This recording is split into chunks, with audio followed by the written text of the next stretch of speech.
রাতের আধারে যারা সিজদাতে রয়, দু চোখের শ্রুতে নদী যেন বয়। রাতের আধারে যারা সিজদাতে রয়, দু চোখের শ্রুতে নদী যেন বয়। চলনার হাতছানি যতই আসুক, পিছনে ফিরেও তাকায় না। যাদের হৃদয়ে আছে আল্লাহর ভয়, তারা কবু পথ ভুলে যায় না। তারা কবু পথ ভুলে যায় না। কি বলেন, ঠিক কিনা? এই জন্য রহমানের বান্দাদের ৩ নম্বর যে গুণাবলী আল্লাহ রাব্বুল আলামিন কোরআন মাজিদের ভিতরে উল্লেখ করেছেন, রহমানের বান্দারা রাতের বেলা অনর্থক কাজ করবে না। রাতের বেলা ফেসবুক, ইউটিউব কিংবা অন্যান্য ম্যাগাজিন, নাটক দেখার মাধ্যমে সময় ব্যয় করবে না, বরং তারা ইবাদতের মাধ্যমে, তাহাজ্জুদের মাধ্যমে সময় অতিবাহিত করবে। রহমানের বান্দাদের ৪ নম্বর যে বৈশিষ্ট্য আল্লাহ রাব্বুল আলামিন কোরআনে কারীমের ভিতরে উল্লেখ করেছেন, মানুষ যখন ইবাদত করে, একটু ইবাদত করলে তখন তার ভিতরে একটু বড়ত্ব, আমিত্ব ভাব এসে যায়। আমি তো বড় নামাজি, আমি হজ করেছি, আমি বড় হাজি হয়ে গিয়েছি, আমি নামাজ পড়ি, ৫ ওয়াক্ত নামাজ মসজিদে গিয়ে পড়ি, আমার মতো বড় নামাজি আর কে আছে? আমি রোজা রাখি, আমার মতো বড় রোজাদার আর কে আছে? রহমানের বান্দারা যখনই আমল করবে, ইবাদত করবে, ইবাদত করার পরে তারা অহংকারী হবে না, তাদের ভিতরে আমিত্বভাব আসবে না, বরং তারা আল্লাহর আযাব থেকে, জাহান্নামের আগুন থেকে বাঁচার জন্য একজনের কাছে প্রার্থনা করবে। গলার আওয়াজ বড় করে বলেন, তিনি কে? আল্লাহ রাব্বুল আলামিন সেই কথা বললেন। রহমানের বান্দাদের ৪ নম্বর গুণাবলী হলো তারা আল্লাহ রাব্বুল আলামিনের কাছে জাহান্নামের আযাব থেকে প্রার্থনার জন্য দোয়া করবে। ওয়াল্লাযীনা ইয়াকুলুনা রব্বানা ইসরিফ আন্না আযাব জাহান্নাম ইন্না আযাবাহা কানা গরামা ইন্নাহা সাআত মুস্তাকাররাও ওয়া মুকামা। রহমানের বান্দাদের ৫ নম্বর যে গুণাবলী, তারা কিপটা হবে না, কিপটা স্বভাবের অধিকারী হবে না, আবার একেবারে খরচ করতে করতে অপচয়কারী, অপব্যয়কারীও হবে না। আল্লাহ রাব্বুল আলামিন যা দিয়েছে তা থেকে তারা খরচ করবে, নিজের জন্য খরচ করবে, নিজের পরিবারের জন্য খরচ করবে, ছেলে মেয়ের জন্য খরচ করবে। আল্লাহ তাআলা যা দিয়েছে তা নিজের জন্য খরচ করে বাকিটুকু সম্পদ যা থাকবে আল্লাহর রাস্তায় তারা ব্যয় করে দিবে। এটা হলো রহমানের বান্দাদের ৫ নম্বর গুণাবলী। ওয়াল্লাযীনা ইযা আনফাকু লাম ইউসরিফু ওয়া লাম ইয়াকতুরু ওয়া কানা বাইনা যালিকা কওয়ামা। তারা একেবারে কিপটা স্বভাবের হবে না, আবার একেবারে ইসরাফও করবে না, অপচয়ও করবে না, তারা মধ্যম পন্থা অবলম্বন করবে। এই ৫ নম্বর গুণাবলী হলো রহমানের বান্দাদের গুণাবলী। এরপর আল্লাহ রাব্বুল আলামিন রহমানের বান্দাদের যে গুণাবলী উল্লেখ করেছেন তা হলো, রহমানের বান্দারা আল্লাহ তাআলার সাথে অন্য কাউকে শরীক করবে না, আল্লাহর সাথে অন্য কাউকে তারা ইলাহ হিসাবে গ্রহণ করবে না। আল্লাহ রাব্বুল আলামিন বললেন, ওয়াল্লাযীনা লা ইয়াদউনা মা'আল্লাহি ইলাহান আখর। রহমানের বান্দা তো হলো তারা আল্লাহ তাআলার সাথে অন্য কাউকে ডাকে না, যারা আল্লাহর সাথে অন্য কাউকে ডাকে না, যারা রহমানের বান্দা তো হলো তারা। কথা বলেন, ঠিক কিনা? এই কারণে রহমানের বান্দারা সুখেও আল্লাহকে ডাকবে, দুঃখেও আল্লাহকে ডাকবে, দুর্দিনেও আল্লাহকে ডাকবে, সুখের দিনেও আল্লাহকে ডাকবে, অসুস্থ হালতেও মালিককে ডাকবে, আবার সুস্থতার হালতেও একজনকে ডাকবে। বলেন, তিনি কে? এই কারণে রহমানের বান্দারা তাদের যত চাওয়া পাওয়া আছে সকল নিবেদন তারা আল্লাহর কাছে করবে। আল্লাহ তাআলা ছাড়া অন্য কারো কাছে তারা প্রার্থনা করবে না। অসুস্থ রয়েছে, সুস্থতার জন্য আল্লাহর কাছে প্রার্থনা করবে, দোয়া করবে। ডাক্তার দেখাইয়াই তারা ক্ষান্ত হবে না। ডাক্তার দেখায়া ওষুধ খেয়েই শুধু তারা ক্ষান্ত হবে না, কারণ ডাক্তার হলো একটা মাধ্যম, ওষুধ হলো একটা মাধ্যম, মূলত আমাদেরকে অসুস্থ হওয়ার পরে আবার সুস্থতা দান করেন যিনি, বলেন তিনি কে? এই জন্য অসুস্থ অবস্থায় আল্লাহ রাব্বুল আলামিনকে ডাকবে, হতাশাগ্রস্ত অবস্থায় আল্লাহকে ডাকবে, যখন বিপদ চলে আসবে বিপদের দিনেও তারা আল্লাহকে ডাকবে।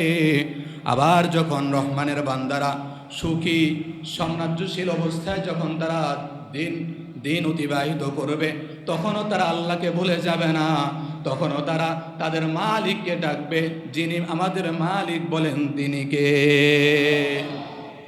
এই কারণে রহমানের বান্দাদের 6 নম্বর গুণাবলী হলো তারা আল্লাহ তাআলাকে ডাকবে, আল্লাহর সাথে অন্য কাউকে শরীক করবে না। আমাদের যা প্রয়োজন, যত কিছুর প্রয়োজন, আমাদেরকে সকল প্রয়োজন মিটাতে পারেন যিনি, বলেন তিনি কে? সন্তান চাইতে হলেও আল্লাহর কাছে চাইতে হবে। দুর্ভাগ্যজনকভাবে হলেও আমাদেরকে বলতে হয়, চট্টগ্রামে বিভিন্ন মাজারে গিয়ে গিয়ে মানুষ সন্তান কামনা করে। বিভিন্ন সময় আমাদের যুবক ভাইদের যারা পড়াশোনা করে, পরীক্ষার সময় আসলে পরীক্ষায় উত্তীর্ণ হওয়ার জন্য তো আল্লাহর কাছে চাইতে হবে, কিন্তু অনেক মানুষ আছে মাজারে যায়া সেখানে মাজারওয়ালার কাছে বলে, বাবা যান আমি যেন পরীক্ষায় উত্তীর্ণ হই। চট্টগ্রামে একজন ব্যক্তি রয়েছেন, সে নিজেকে হুজুর বলে, জাহাঙ্গীর হুজুর। ছেলেরা এসএসসি পরীক্ষা দেওয়ার জন্য তার কাছে গেছে দোয়ার জন্য, সে মাইজবান্ডা দরবারের শরীফে গিয়ে মাজারওয়ালার কাছে বলতেছে, বাবা যান এরা পরীক্ষা দিবে, আপনি তাদের জন্য দোয়া করে দেন, তারা যেন পরীক্ষা উত্তীর্ণ হতে পারে। মাজারওয়ালা কি পরীক্ষা উত্তীর্ণ করতে পারবে? পরীক্ষা উত্তীর্ণ করতে পারেন যিনি, তিনি কে? আল্লাহ রাব্বুল আলামিন। এই জন্য আমাদের জাতির পিতা ইব্রাহিম আলাইহিস সালাতু ওয়াস সালাম, তিনি সন্তান চেয়েছেন আল্লাহ রাব্বুল আলামিনের কাছে। জাকারিয়া আলাইহিস সালাতু ওয়াস সালামের স্ত্রী বন্দা ছিলেন, সন্তান ছিল না, বৃদ্ধ হয়ে গিয়েছে। সেই বৃদ্ধ বয়সেও জাকারিয়া আলাইহিস সালাতু ওয়াস সালামের স্ত্রীকে সন্তান দিয়েছেন যিনি, তিনি কে? আবার আইয়ুব আলাইহিস সালাতু ওয়াস সালাম 18 বছর পর্যন্ত রোগে শোকে ভুগে অনেক কষ্ট কাঠিন্য অবস্থায় দিন পাড়ি দিয়েছে, আল্লাহ রাব্বুল আলামিনের কাছে দোয়া করেছে। সে আইয়ুব আলাইহিস সালাতু ওয়াস সালামের সকল রোগ দূর করে দিয়েছেন যিনি, তিনি কে? এই জন্য আমরা আমাদের যাবতীয় সকল সমস্যা, যাবতীয় সকল অসুবিধা, সকল সমস্যা থেকে উত্তরণ হওয়ার জন্য একজনের কাছে প্রার্থনা করতে হবে, তিনি আমাদের আল্লাহ। এরপরে রহমানের বান্দাদের 7 নম্বর যে গুণাবলী হলো, তারা অন্যায়ভাবে মানুষকে হত্যা করে না। অন্যায়ভাবে মানুষকে হত্যা করে, মানুষের রক্ত দিয়ে তাদের হাত রঞ্জিত করে না। আল্লাহ রাব্বুল আলামিন কোরআনে কারীমের ভিতরে বললেন, ওয়ালা ইয়াকতুলুনা নাফসাল্লাতী হারামাল্লাহু ইল্লা বিল হক। রহমানের বান্দা তো হলো তারা অন্যায়ভাবে মানুষ হত্যা করে না, যারা অন্যায়ভাবে জুলুম করে, মানুষকে আঘাত করে, মানুষের রক্ত নিজের হাত দ্বারা রঞ্জিত করে না, যারা রহমানের বান্দা হলো তারা। কিন্তু আমাদের সমাজে তো এমন মানুষ অনেক আছে, নিরপরাধ একটা মানুষকে অন্যায়ভাবে আঘাত করে তাকে মেরে ফেলে, এমন মানুষ আমাদের সমাজে আছে না নাই?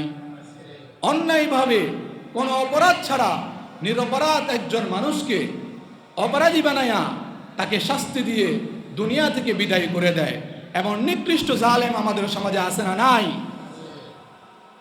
আরো দুঃখের ব্যাপার হলো, সাধারণ মানুষ তো দূরে থাক, জাতির শ্রেষ্ঠ সন্তান আলেমদেরকেও তারা নিরপরাধ আলেমদেরকে তারা হাতে ডান্ডা বেড়ে লাগিয়ে কারাগারের অন্ধকার প্রকাশ্যে তাদেরকে নিক্ষিপ্ত করে, দিনের পর দিন তাদের উপরে জুলুম করে তাদেরকে দুনিয়া থেকে বিদায় করে দেয়। এমন নিকৃষ্টতম জালেম আমাদের সমাজে আছে না নাই? অন্যায়ভাবে নিরপরাধ মানুষকে যারা হত্যা করবে, যুগের শ্রেষ্ঠ জালেম হলো তারা, যুগের শ্রেষ্ঠ স্বৈরাচার হলো তারা। অন্যায়ভাবে নিরপরাধ মানুষকে হত্যা করে বিচার বহির্ভূত কাণ্ডায় মানুষকে যারা হত্যা করে পৃথিবী থেকে বিদায় করে দেয়, তারাই হচ্ছে পৃথিবীর শ্রেষ্ঠতম স্বৈরাচার, তারাই হলো পৃথিবীর শ্রেষ্ঠতম জালেম। কথা বলেন ঠিক কিনা? এই কারণে আল্লাহ রাব্বুল আলামিন বললেন, ওয়ালা ইয়াকতুলুনা আন-নাফসাল্লাতী হারামাল্লাহু ইল্লা বিল হক। রহমানের বান্দা হলো তারা যারা অন্যায়ভাবে মানুষকে হত্যা করে না, অন্যায়ভাবে একটা মানুষকে প্রহার করে না। এরপরে 8 নম্বর রহমানের বান্দাদের যে গুণাবলী আল্লাহ রাব্বুল আলামিন কোরআনে কারীমের ভিতরে উল্লেখ করেছেন। আল্লাহ রাব্বুল আলামিন কোরআনে কারীমের ভিতরে বললেন, রহমানের বান্দা হবে তারা, চরিত্রবান হবে যারা, চরিত্রবান হবে যারা, রহমানের বান্দা হবে তারা, তারা ফাহশা কাজ, অন্যায় কাজ, জিনার ভিতরে তারা লিপ্ত হবে না। আল্লাহর কোরআনের ভিতরে আল্লাহ রাব্বুল আলামিন বললেন, ওয়ালা ইয়াজনুনা ওয়া মান ইয়াফআল যালিকা ইয়ালকা আসামা। রহমানের বান্দা হবে তারা, জিনা করে না যারা। কিন্তু আমরা তো দেখি আমাদের সমাজে মোবাইলের মাধ্যমে আমাদের যুব সমাজ কত জিনাহের ভিতরে লিপ্ত হয়ে আছে। চোখের মাধ্যমে আমরা জিনা করছি, কানের মাধ্যমে আমরা জিনা করছি, হাতের মাধ্যমে হাত দ্বারা আমরা জিনা করছি, পা দিয়ে হেঁটে হেঁটে জিনাহের কাজের দিকে আমরা অগ্রসর হচ্ছি। এই সমস্ত অপকর্ম অপরাধ যারা করে তারা কোনোদিন রহমানের বান্দা হতে পারে না। আল্লাহর কাছে মুমিন বান্দা হতে হলে, আল্লাহর কাছে মনোনীত বান্দা হতে হলে, আল্লাহর কাছে গ্রহণযোগ্য বান্দা হিসাবে যদি নিজেকে পরিচয় করে তুলতে হয়, আর পরকালে যদি জাহান্নাম থেকে বাঁচতে হয়, জান্নাত যদি পেতে হয়, তাহলে দুনিয়াতে থাকতে জিনা থেকে বাঁচতে হবে, অপকর্ম থেকে বাঁচতে হবে। নিজেদেরকে রহমানের গুণাবলী, রহমানের বান্দাদের যে গুণাবলী রয়েছে, এই সকল গুণাবলী নিজের ভিতরে অর্জন করে রহমানের একজন একনিষ্ঠ বান্দা হিসাবে নিজেকে গড়ে তুলতে হবে। এই কারণে আল্লাহ রাব্বুল আলামিন বললেন, ওয়ালা ইয়াজনুনা ওয়া মান ইয়াফআল যালিকা ইয়ালকা আসামা। রহমানের বান্দা হবে তারা, অন্যায় অপকর্ম অশ্লীল কাজ করে না যারা। এরপর আল্লাহ রাব্বুল আলামিন বললেন, 8 নম্বর রহমানের বান্দাদের গুণাবলী হলো তারা অপকর্ম করে না, জিনা করে না। আল্লাহ নবী হাদিসের ভিতরে বললেন, কিয়ামতের ময়দানে এক শ্রেণীর মানুষ আরবের তিহা পর্বত সমান আমল নামা নিয়ে কিয়ামতের ময়দানে আল্লাহর সামনে দণ্ডায়মান হবে। এত আমল, এত আমল, কিন্তু কিছু সময় পর দেখা যাবে প্রচন্ড ঝড়ের ভিতরে ধুলা কণা যেমন উড়ে যায়, ওই বান্দার এত আমল, এত আমল, একটু সময় পর তাকায় দেখা যাবে সকল আমলগুলো শূন্য হয়ে গিয়েছে।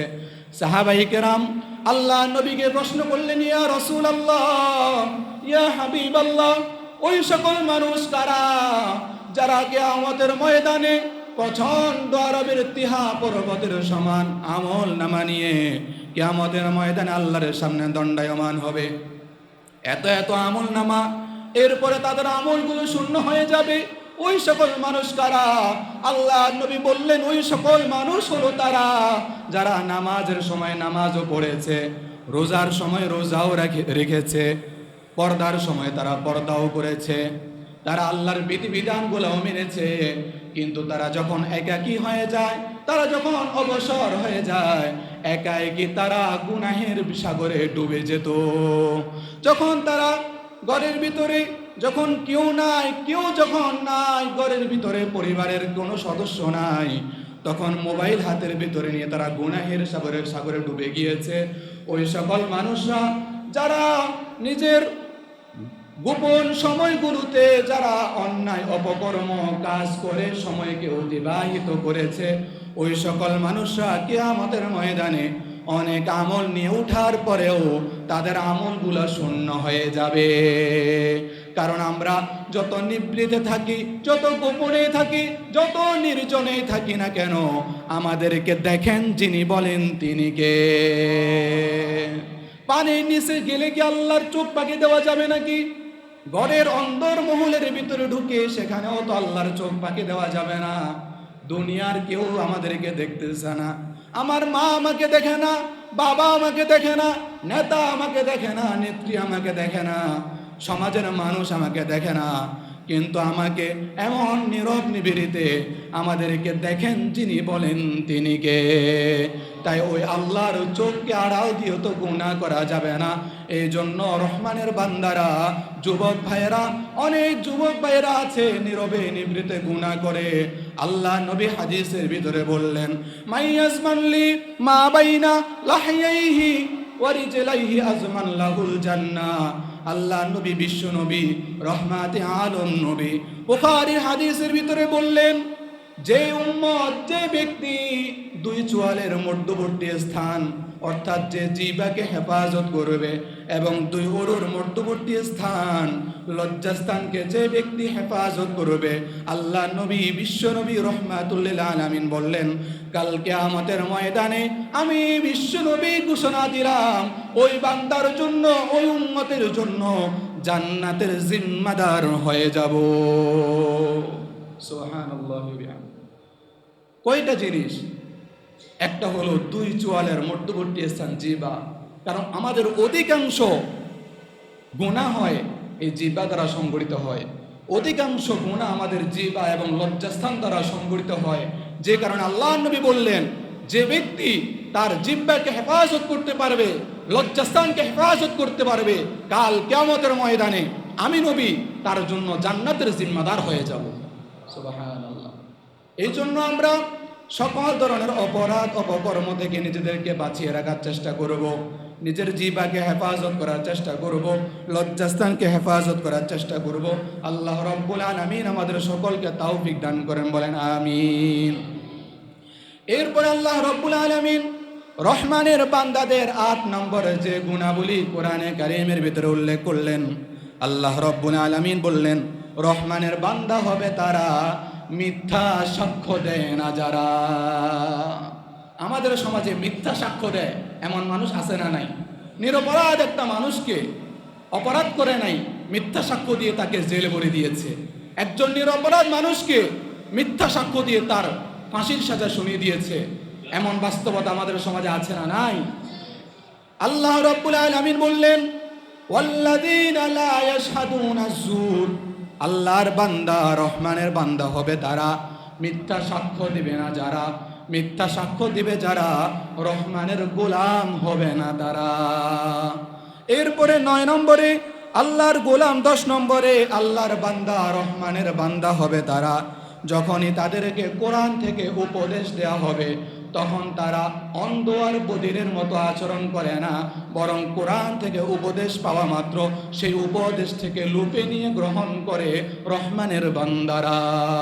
এই যে আমি প্রত্যেক সপ্তাহে এখানে বসে বসে আমি কি অনর্থক কোনো কথা বলি, আমার নিজের কোনো কথা বলি, নাকি কোরআন থেকে আল্লাহ তাআলা দয়া করে আমার মুখ দিয়ে কথাগুলো বের করে দিচ্ছে? তাহলে আল্লাহর কথাগুলো আল্লাহ তাআলা আমার মাধ্যমে হয়তো বের করে দিচ্ছে। এই কোরআনের কথাগুলো যখন রহমানের বান্দারা শুনবে, তারা অন্ধ আর বধিরের মতো আচরণ করবে না। অর্থাৎ তারা আল্লাহর কোরআনের কথা শুনেও তারা না শোনার ভান করবে না। আল্লাহর কোরআনের কথা যারা শুনবে তারা সুদ খাবে না। আল্লাহর কোরআনের কথা যারা শুনবে তারা হারাম খাবে না। আল্লাহর কোরআনের উপদেশ যারা গ্রহণ করবে তারা মিথ্যা কথা বলবে না। আল্লাহর কোরআনের উপদেশ যারা গ্রহণ করবে তারা মিথ্যা সাক্ষ্য দিতে পারে না। রহমানের বান্দা হবে তারা আল্লাহর কোরআনের উপদেশ শোনা মাত্রই তারা গ্রহণ করে সেটাকে নিজের জীবনে বাস্তবায়ন করার চেষ্টা করবে। এই কারণে আল্লাহ রাব্বুল আলামিন বললেন, রহমানের বান্দা হবে তারা যখনই তাদের সামনে কোরআন তেলাওয়াত করা হবে, কোরআনের উপদেশগুলো যখন তাদের সামনে বলা হবে তখন তারা অন্ধ আর বধিরের মতো আচরণ করবে না। আল্লাহ রাব্বুল আলামিন কোরআনে কারীমের ভিতরে বললেন, ওয়াল্লাযীনা ইযা যুক্কিরু বিআয়াতি রাব্বিহিম লাম ইয়াখিরু আলাইহা সুম্মান ওয়া উমিয়ানা। রহমানের বান্দা হবে তারা যখনই আল্লাহর কোরআনের উপদেশগুলা তাদের কাছে বর্ণনা করা হবে, তখন তারা অন্ধ আর বধিরের মতো আচরণ করবে না, বরং আল্লাহর কোরআন যখন তাদের সামনে তেলাওয়াত করা হবে, ঈমানদারদের ঈমান তখন আরো বেড়ে যায়। আল্লাহ রাব্বুল আলামিন কোরআনে কারীমের ভিতরে বললেন, ইন্নামাল মুমিনুনা আল্লাযীনা ইযা যুকিরাল্লাহু ওয়াজিলাত قلوبهم وإذا تليت عليهم آياته زادتهم إيمانا وعلى ربهم يتوكلون। আল্লাহ রাব্বুল আলামিন বললেন, মুমিন বান্দা তো হলো তারা যখন তাদের সামনে আল্লাহর কোরআনের আয়াতগুলো তেলাওয়াত করা হবে, ওয়াজিলাত কুলুবুহুম, তখন তাদের অন্তর বিহব্বল হয়ে যাবে, সন্ত্রস্ত হয়ে যাবে। আর যখনই তাদের সামনে আল্লাহর কোরআন তেলাওয়াত করা হবে, আল্লাহর কোরআন তেলাওয়াত করা মাত্রই তাদের ঈমান তখন আরো বেড়ে যাবে। এই কারণে দেখা যায় যখন ঈমানদার বান্দা আল্লাহর কোরআনের তেলাওয়াত শুনে, আল্লাহর কোরআনের কথাগুলা শুনে, তখন তাদের হৃদয়ের ভিতরে আরো একটা উপলব্ধি কাজ করে। আর যারা আল্লাহর কোরআনের কথা শুনে না, দেখা যায় তাদের সামনে আল্লাহর কোরআনের কথাগুলো বলার পরেও তারা ঠিক মতো আল্লাহর কোরআনের কথাগুলোকে তারা মান্য করে চলে না। তাদের সামনে নামাজের কথা বলা হয়, তারা নামাজের কথা শুনে না। মুয়াজ্জিন আজান দেয়, মসজিদের মাইকে আজান শোনা যায়, কিন্তু তারা আজান শোনার পরেও তারা মসজিদের পাশ দিয়ে হেঁটে যায়, কিন্তু নামাজ পড়ার জন্য মসজিদে ঢুকে না। এই কারণে আল্লাহর বান্দা যারা, রহমানের বান্দা হবে যারা, তারা কোরআন শোনা মাত্রই তাদের ঈমান তখন আরো বেড়ে যায়। এরপর আল্লাহ রাব্বুল আলামিন রহমানের বান্দাদের সর্বশেষ যে গুণাবলী কোরআনে কারীমের ভিতরে উল্লেখ করলেন, 12 নম্বরে রহমানের বান্দাদের যে গুণাবলী আল্লাহ রাব্বুল আলামিন কোরআনে কারীমের ভিতরে উল্লেখ করলেন, রহমানের বান্দারা নিজের স্ত্রী সন্তানের জন্য চক্ষু শীতলকারী হওয়ার জন্য একজনের কাছে দোয়া করবে। বলেন তিনি কে? আমরা সকলে চাই কি চাই না আমাদের স্ত্রী আমাদের চক্ষু শীতলকারী হোক, আমাদের ছেলে মেয়ে সন্তান সন্ততি পরিবার আমাদের চক্ষু শীতলকারী হোক। এমন স্ত্রী যে স্ত্রীকে ঘরে গেলেই দেখা যায় স্বামীর খেদমত করে, সালাম দেয়, নামাজের ভিতরে যায়, নামাজের সময় ব্যয় করে, কোরআন তেলাওয়াতের মাধ্যমে ঘরটাকে আলোকিত করে রাখে। এমন স্ত্রী দেখলে চক্ষু শীতল হয় কি হয় না? আর যে স্ত্রী ঘরে যাওয়ার পরে চিল্লাচিল্লি করে, আর ভারতীয় চ্যানেলগুলো দেখে দেখে সময় ব্যয় করে, নাটক দেখে দেখে সময় ব্যয় করে, স্বামীর কথা শুনে না, স্বামীর খেদমত করে না, শ্বশুর শাশুড়ির খেদমত করে না, ওই স্ত্রীকে দেখলে তখন মনের ভিতরে একটা খারাপ লাগা কাজ করে। কি বলেন? কথা বলেন ঠিক কিনা? এই কারণে নিজের স্ত্রীর জন্য, ছেলে মেয়ের জন্য, ছেলে মেয়ে স্ত্রী যাতে চক্ষু শীতলকারী হয়, এই জন্য একজনের কাছে দোয়া করতে হবে। তিনি কে? সন্তান যাতে চক্ষু শীতলকারী হয়, যে সন্তান কথা শুনে বাবার বাধ্য সন্তান হয়, ওই সন্তানের ব্যাপারে ওই সন্তানকে দেখলে তখন ভালো লাগে। আর যে সন্তান বাবার কথা শুনে না, মা বাবার কথা শুনে না, মুরব্বি দেখলে সালাম দেয় না, মুরব্বিকে শ্রদ্ধা করে না, সম্মান করে না, ওই সন্তানের জন্য মানুষ বদদোয়া করে। ওই সন্তানকে দেখলে তখন মা বাবার নয়ন জোড়ায় না। এই কারণে নয়ন জোড়ানো স্ত্রী, নয়ন জোড়ানো ছেলে মেয়ে আর সন্তান সন্ততির জন্য একজনের কাছে দোয়া করতে হবে। তিনি কে? আল্লাহ রাব্বুল আলামিন। আল্লাহ রাব্বুল আলামিন কোরআনে কারীমের ভিতরে বললেন, ওয়াল্লাযীনা ইয়াকুলুনা রব্বানা হাব লানা মিন আজওয়াজিনা ওয়া যুররিয়াতিনা কুররাতা আ'য়ুনিন ওয়াজআলনা লিল মুত্তাকিনা ইমামা। রহমানের বান্দা যারা, তারা আল্লাহর কাছে দোয়া করবে, রব্বানা হাব লানা মিন আজওয়াজিনা ওয়া যুররিয়াতিনা, ও আমাদের রব, ও আমাদের মালিক, আপনি আমাদের জন্য আমাদের পরিবার, আমাদের স্ত্রী সন্তানদের, আপনি আমাদের জন্য আমাদের স্ত্রী সন্তানদেরকে আমাদের চক্ষু শীতলকারী বানায়া দেন। ওয়াজআলনা লিল মুত্তাকিনা ইমামা, আর আপনি আমাদেরকে মুত্তাকিদের ইমাম বানায়া দেন। কার কাছে দোয়া করতে হবে? অনেকে এসে বলে, হুজুর আমার ছেলের জন্য দোয়া করে, মেয়ের জন্য দোয়া করেন।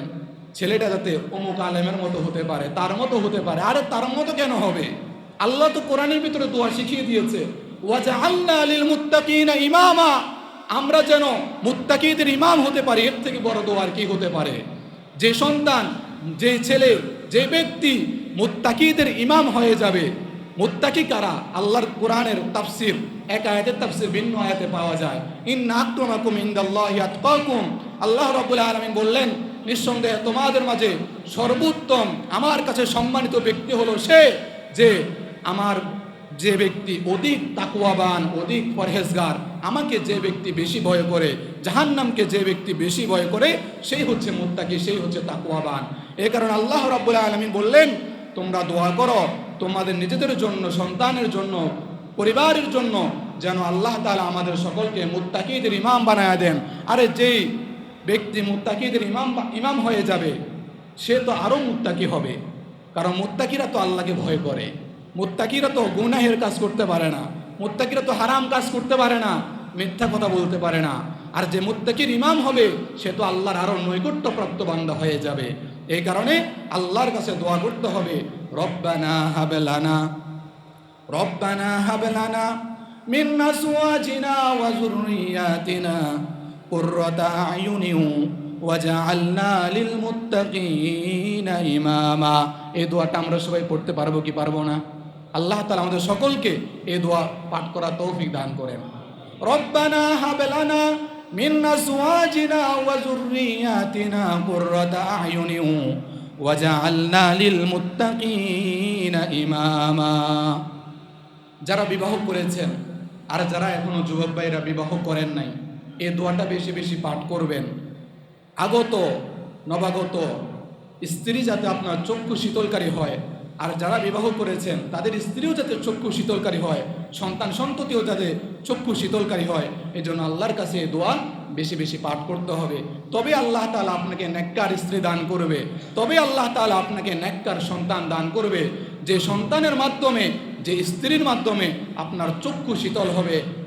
আল্লাহ তাআলা আমাদের সকলকে নয়ন জোড়ানো স্ত্রী আর নয়ন জোড়ানো ছেলে মেয়ে, সন্তান সন্ততি দান করেন, বলেন আমিন। এই যে রহমানের বান্দাদের সূরা ফুরকানের ভিতরে আল্লাহ রাব্বুল আলামিন 12টি গুণ বর্ণনা করেছে। আল্লাহ রাব্বুল আলামিনের রহমানের বান্দা যারা হবে, তাদের ভিতরে এই 12টি গুণ যাদের ভিতরে থাকবে, তারা আল্লাহর নৈকট্যপ্রাপ্ত আর কাছের বান্দা হতে পারবে। আর যাদের ভিতরে এই গুণগুলো থাকবে না, তারা আল্লাহর বান্দা হতে পারবে না, রহমানের গোলাম হতে পারবে না। এই কারণে আমরা নিজেদের ভিতরে এই গুণগুলো ঢুকানোর চেষ্টা করব, নিজেদের ভিতরে এই গুণগুলো আমরা আনয়ন করার চেষ্টা করব। 1 নম্বর গুণ হলো, রহমানের বান্দারা কি হয় না? অহংকারী হয় না। 1 নম্বর গুণ হলো কি? রহমানের বান্দারা অহংকারী হয় না। 2 নম্বর গুণ, যখন তারা জাহেলদের সাথে দেখা হয়ে যায়, তখন তারা জাহেলদেরকে সালাম দেয়, তাদের পাশ কেটে চলে যায়। 3 নম্বর গুণাবলী হলো, সারা রাত তারা ঘুমের ভিতরে কাটিয়ে দিবে না, বরং রাতের একটা অংশ তারা ইবাদত বন্দেগী আর তাহাজ্জুদ নামাজের মাধ্যমে সময় ব্যয় করবে। 4 নম্বর গুণাবলী হলো, জাহান্নামের আযাব থেকে আল্লাহর কাছে রহমানের বান্দারা প্রার্থনা করবে। 5 নম্বর গুণাবলী হলো, রহমানের বান্দা যারা, তারা কিপটা স্বভাবের হবে না, আবার একেবারে অপচয়কারীও হবে না। 6 নম্বর গুণাবলী হলো, রহমানের বান্দারা তারা আল্লাহর সাথে অন্য কাউকে শরীক করবে না, তাদের যত চাওয়া পাওয়া আছে সকল চাওয়া পাওয়া নিবেদন করবে একজনের কাছে, তিনি কে? আল্লাহ রাব্বুল আলামিন। 7 নম্বর হলো, রহমানের বান্দারা অন্যায়ভাবে মানুষ হত্যা করবে না। এরপরে 8 নম্বর হলো, রহমানের বান্দারা মিথ্যা সাক্ষ্য দেবে না, মিথ্যা সাক্ষ্য দিয়ে মানুষকে কষ্ট দিবে না, বাতিলকে প্রতিষ্ঠিত করবে না। এরপরে 9 নম্বর হলো, রহমানের বান্দারা চরিত্রবান হবে। রহমানের বান্দারা কি হবে? চরিত্রবান হবে। 10 নম্বর হলো, রহমানের বান্দারা অনর্থক কথা কিংবা কাজের মাধ্যমে সময় ব্যয় করবে না। 11 নম্বর হলো, রহমানের বান্দাদের কাছে যখনই কোরআন তেলাওয়াত করা হয়, কোরআন যখন তারা শুনে, তখন তারা কোরআন শোনা মাত্রই উপদেশ গ্রহণ করে, কোরআন শোনা মাত্রই তারা তাদের দিলের ভিতরে আরও ঈমান বৃদ্ধি পেয়ে যায়। এবং 12 নম্বর গুণ, সর্বশেষ গুণ হলো, রহমানের বান্দারা নিজের স্ত্রী আর সন্তানের জন্য চক্ষু শীতলকারী হওয়ার জন্য একজনের কাছে দোয়া করবে, তিনি কে? আল্লাহ রাব্বুল আলামিন। আল্লাহ তাআলা আমাদের সকলকে, আল্লাহ যে গুণাবলী কোরআনের ভিতরে উল্লেখ করেছেন, এই সকল গুণাবলিতে আমরা সকলেই যেন গুণান্বিত হতে পারি, সে তৌফিক আল্লাহ আমাদের সকলকে দান করেন, বলেন আমিন। ওয়া আখিরু দাওয়ানা আনিল হামদুলিল্লাহি রাব্বিল আলামিন।